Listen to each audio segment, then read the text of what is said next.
Bet. All right, welcome back to Early Action with Mossing and Patel. Let's do a quick around the league. Now, I'm checking the standings for the AFC first, and I'm pretty surprised as what I'm seeing. Now, obviously, this is before the Chiefs and the Bills play, and some teams have played one game less, so there's a little bit of confusion in terms of the tiebreakers and whatnot. But as it currently stands, we have the Pittsburgh Steelers as the number one seed in the AFC, followed by the Tennessee Titans, Kansas City Chiefs, Buffalo Bills. The three wildcard teams currently are the Baltimore Ravens, Cleveland Browns, and the Indianapolis Colts, slightly edging ahead of the Las Vegas Raiders for that third and final wildcard spot. How do you see this changing, if at all, and where do you think these teams go from here in terms of their trajectory for the rest of the season?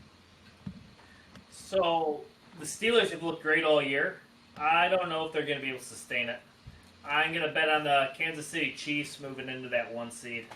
I think they just have so much firepower in offense. Andy Reid is going to figure it out. They're an experienced team. I think they're kind of going through a lackadaisical few weeks. I think they start turning around. I just don't believe in the Steelers' offense enough to keep them in some games. I think there's going to be a game or two this year where their defense is going to give up a lot of early points, and they're going to have to be chasing points from behind, and I don't know if Big Ben's going to be able to lead them. He's great as a game manager, and as long as they don't get too far behind, they're going to be in every game with that elite defense. Yeah, I just don't think he has the talent or the arm to do what he's able to do the past, I think it's like past 5 years or so. I think we all transitioned from, Big Ben's a game manager to, Big Ben can actually win you some games. But after all these injuries the past couple of years, I don't think he necessarily has that. But are you saying that you still think they're going to win the AFC North? Because I have the Ravens playing ahead of them at some point. Yeah, so that's a toss-up to me. I think I could see either one of them, which is also another reason why I think Kansas City's going to end up with the one seed. Okay. Because Ravens are going to you think they're going to beat each other up a little bit? Okay, yeah. I can see that. I think they'll beat each other up, and then the Browns could come in and snag a game from either one of them as well. So yeah. Okay, so you think it's a toss-up. I think the Ravens do end up winning the North there, and you had the Chiefs as the number one seed. I think whatever happens tonight in this Chiefs-Bills game, I think the winner of this game is going to become the eventual one seed, and I think it's going to help because they'll get a head-to-head tiebreaker as well. I don't really see any other team swooping in there. I think, like you said, the AFC North is going to beat each other up, and I don't anticipate the Raiders catching up to the Chiefs either, even though they had an impressive win last Sunday. So I think whoever wins this game will eventually get that number one seed. I personally have the Bills winning tonight, so I have the Bills as my number one seed, the Chiefs as my number two seed, the Ravens as my three, as the winners of the AFC North, and then the Titans as my winner of the AFC South. So those are my four division winners. Who are yours? I'm actually going to go Steelers instead, but other than that, same. Okay. Do you see any other AFC North teams in your wildcard spots? Remember, we have three this year, and only the number one seed will get the bye. Well, the Browns are a good story. I just don't think they're going to have enough. They're going to be facing the Steelers and Ravens twice, and I just don't think those are going to bode well for them. And having to try to come back from that, it's going to be too tough of a road. So I got Steelers, and Steelers are going to win it, and then I got Ravens in the second spot, taking that 5 seed. And then following them, I think the Patriots are going to turn it around and slot into the 6th. And then for my 7th pick, I got a toss-up right now between Vegas and the Colts with an outside shot of either the Browns or the Dolphins. Really? You have the Dolphins going that high? I think their coaching has been extremely good. At the end of last year, I think they won 4 out of their last 5 games. They were on a little streak, I mean, I see the Dolphins beating the Patriots this year at least once in the regular season and edging them overall in the standings. I can definitely see that. Like I told you, my top 4 seeds and division winners being the Bills, the Chiefs, the Ravens, the Titans. My 3 wildcard teams, as of right now, it's surprising me to even say this, but I'm going to have in there the Colts, the Raiders, and the Browns. Now, the Browns I'm a little bit iffy about, but for now I have them there as edging out the Patriots. So we'll see if Baker can turn things around. But yeah, right now I see those 3 teams I just don't think any of them are going to make any noise in the AFC. I just don't think any of the wildcard teams have a chance. The AFC is deeper, I think, but they're top heavy within the conference. So I think it's going to be one of the division winners who comes out on top and steals the conference from each other. I don't anticipate any wildcard team doing that, but we'll see. Eventually, I do have the Chiefs winning that conference in a conference game against the Bills in Buffalo. Being able to get the 3 seed, I think, is going to be 3 seed and 2 seed is significantly better than the 4 seed. Yep. I think whoever comes out as the 5 seed is going to be a difficult first round matchup.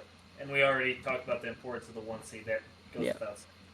All right, let's move over to the NFC. So in the National Football Conference, the number 1 seed right now is the Seattle Seahawks. The Chicago Bears, surprisingly, the number 2 seed and the winners of the NFC North. Tampa Bay at 3. The Dallas Cowboys at 4. The Packers at the 5th and first wildcard slot.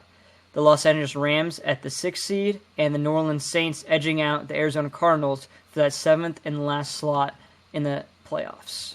So who do you see as the Year 4 division winners, and do you see this changing? Although the Bears have a lead, I'm still going with Green Bay. I think the Bears are still fraudulent. I think they got a lot of issues they got to work through, even though they keep winning games, just to spite me. I don't understand it. But Dallas, I think, runs away with theirs. You think runs away? Philadelphia did show a little something in that Ravens game, but you still think the Dalton-led Cowboys are going to run away with the NFC East crown? I think we're going to be very impressed by Andy Dalton tonight. I think he's going to kind of have a reemergence within the NFL. Tampa and Saints, I had it as a toss-up. I had the Saints going before. Tampa taking care of business at Green Bay gives me confidence, but I'm going to stay with my original pick.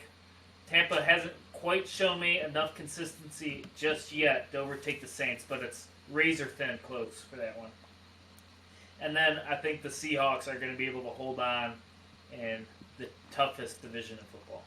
Yeah, when I'm looking at my list, originally I did have Seattle as my number 1 seed, but I think it's going to be tough given the division they're in.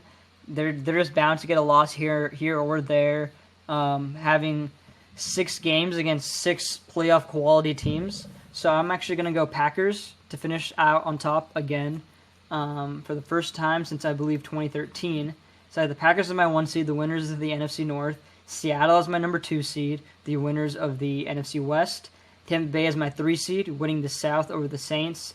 The Cowboys winning the East. Hopefully they don't break my hearts at the 4th seed, leaving me to pick as my number 1 wildcard team, the Los Angeles Rams. Number 2, the New Orleans Saints.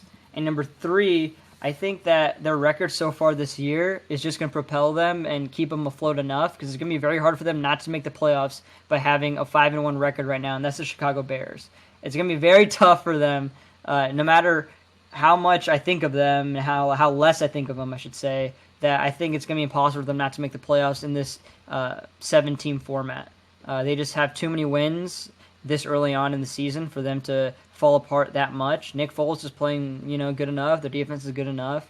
So I just don't see them falling apart so much to the point that they miss the playoffs completely. The only team that can really play spoiler here is the Arizona Cardinals, as far as I can tell. Maybe the 49ers, if they can get hot and rolling as well.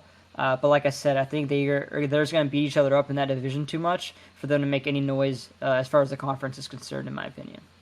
Yeah. My dark horse team is the Panthers. Teddy Two Gloves. I don't know what Matt Rule's been doing down there in Carolina. I don't know what kind of witchcraft he's pulling by having McCaffrey get hurt and then going on a streak of winning games. But it looks like they got something good going down there. I do think the Bears will sneak into the playoffs as much as I don't think they belong. They're aided by the worst division in football, and they're also aided by having the best division in football on the other side, because those teams are going to continue to beat each other all year, which is only going to make the Bears' record look that much better when it comes wild card time. Cardinals, 49ers, and Rams. Those 3, one of them I think are going to be a wild card, maybe even 2 of them. But I think they find a way to get in there. And then Tampa Bay and Saints are both in there, which leaves one open spot, one open spot between the Cardinals, 49ers, Panthers, and Bears, because I think the Rams have a good chance of making that wild card too. All right, if you had to give me your quarterback power rankings, give me your top 5. I'll go first. So this is going to be my power rankings as of not who I think is the best, but more so who has been playing the best so far this year. If that makes sense. Because if it was just my list on who I thought was the best, I would have Mahomes won, every week. But this is just so week 1 to currently who's been playing the best in the league. So number 1, I have Russell Wilson. I think everybody will agree on that. Number 2, I still have Aaron Rodgers, even though he had a disappointing game last week. I still have him in there. Number 3, I'm going to go Patrick Mahomes. Number 4, Josh Allen. And number 5, I'm going to have Ryan Tannehill as my number 5. Who's your top 5, and why is Cam Newton not on there? I'm talking to a buddy of mine from back home, and for some reason he told me the only quarterbacks he would take ahead of Cam Newton were Lamar Jackson, Patrick Mahomes, and Josh Allen. No Russell Wilson? In the AFC. In the AFC. Oh, okay. So he wouldn't take Big Ben. He wouldn't take Ryan Tannehill. He wouldn't take Derek Carr or whatever it might be.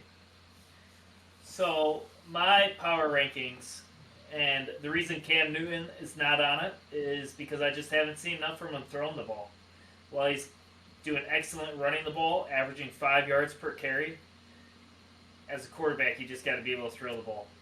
Yeah. So number 1 for this year in the entire NFL is going to be Russ. And then just by performance, I don't know if this is a shock factor taking me over, but I'm going to go Josh Allen in there. I'm going to slot above Aaron Rodgers. Aaron Rodgers has played so poorly. I haven't seen that exact poor performance from Josh Allen. So, yeah. Aaron Rodgers had a terrible game for sure. Right.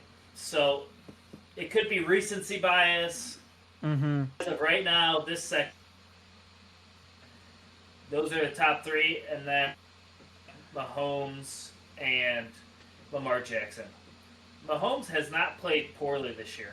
No, he just doesn't have like the insane 5 touchdowns in 1 quarter to Alden Robinson game that I think people are expecting, and that's just kind of the age we're in with fantasy football and social media, that you expect players like him and Lamar Jackson to do that every week, and when they don't, people get a little disappointed, and it kind of throws everything off in this like NFL red zone fantasy football world that we live in. But that's just kind of the reality of the situation. People are under the impression that these guys have been playing poorly all year when they've just been quietly going about their business. Their teams have been getting wins. Right. Both teams, I believe, are 5-1.